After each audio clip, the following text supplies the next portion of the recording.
Hello and welcome to this episode of Workday Chats. I'm Jim Stratton, Chief Technology Officer at Workday. I recently had a conversation with Chandler Morse, Vice President of Public Policy at Workday, focused on maximizing the benefits of AI and the importance of smart public policy. As you're tuning into today's broadcast, please share any questions or thoughts you have in the comments. Before we dive in, can you tell us a bit about your background and your current role at Workday? So I am Vice President for Public Policy. I manage our corporate affairs function, which includes public policy engagement teams in the US, as well as global public policy engagement. We have teams in Brussels, UK, and Singapore, and as well as sustainability and operations and reporting. That's great. So it seems like there's growing awareness about AI in the public policy circles. Can you tell us a bit about what's going on there? I think there's a growing expectation among civil society groups, companies like Workday, among policymakers, that AI is both developed and used in a way that builds trust and is trustworthy.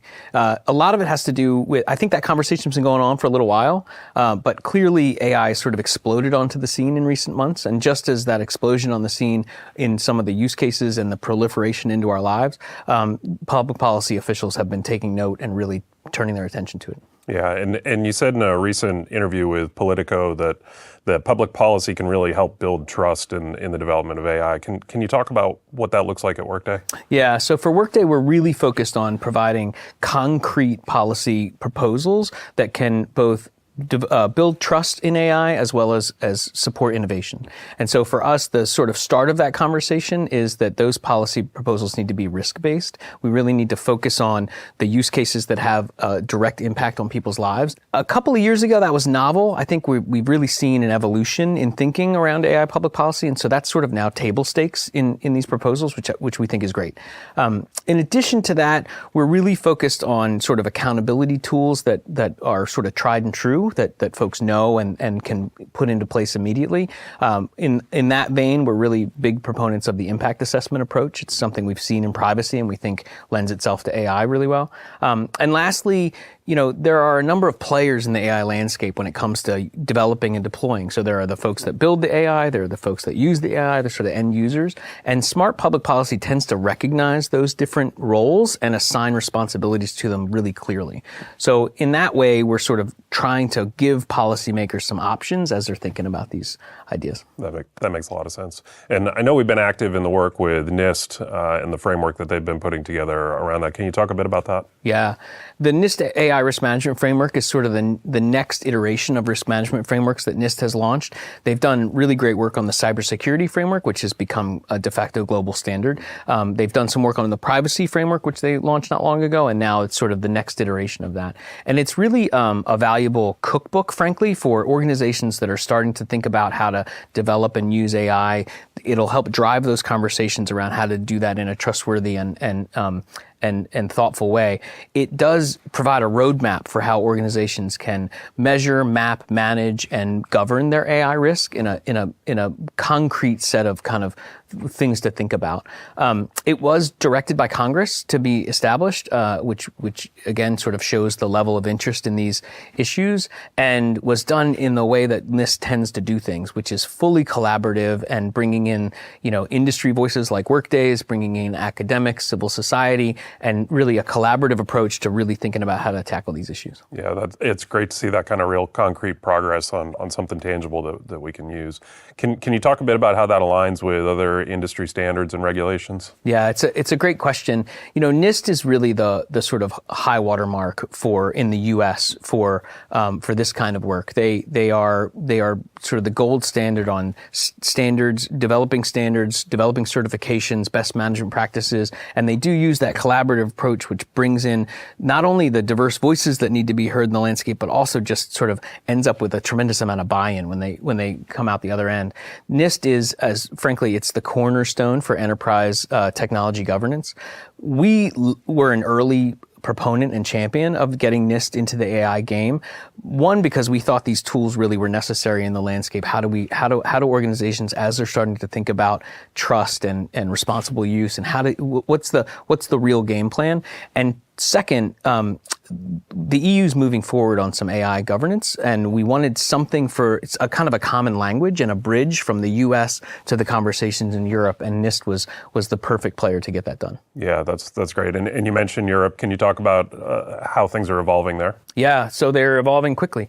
The EU has decided several years ago to regulate AI, and they've got a pretty good track record for when they make decisions to regulate a tech sector or a tech issue. They tend to be able to get it done. We've seen this with privacy. They passed the GDPR, which became kind of the de facto global standard for privacy.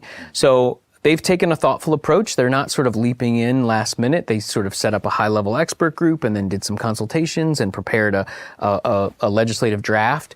That debate on that legislative draft is ongoing, has been ongoing for a little while, and is frankly ending its sort of end game. They'd like to get that proposal set by the end of this year and passed and implemented next year. That's great. That's huge progress, right? It is. We again, as I mentioned before, several years ago, a risk-based approach was kind of something that we needed to push, and now with sort of the EU making progress on their bill, their approach is a risk-based approach, and so it sort of has set the level on that. We again think it's probably going to go into effect, and so Workday has been working really closely with European policymakers to ensure that the requirements that are included in the EU AI Act are targeted and workable. That's great. So beyond Brussels and Washington, can you tell us a bit about areas that you're focused on, what you're seeing out in the world? Yeah, it's a great question because there's a lot of them. So we've talked about sort of this exponential growth in innovation on the AI side.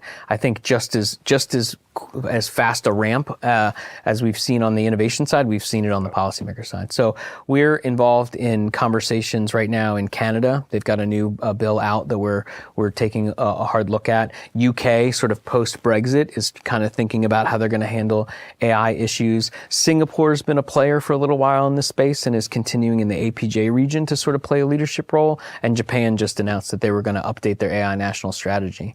In addition to that sort of global arc, which is fascinating and super interesting, one of the other trends that we're seeing is that in the absence of congressional action in the U.S., we tend to see states fill the role.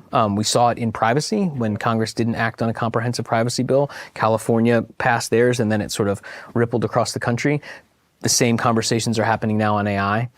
We're having conversations in places like California, where we're kind of trying to educate policymakers on, hey, there are some ways of handling this that are kind of tried and true, like the impact assessment approach, versus trying to start from scratch with things that are new that might take a little bit of time. Third-party auditing is kind of something that it's reached for pretty regularly, and in sectors like privacy or cybersecurity, it totally makes sense. There are mature standards that underlie it.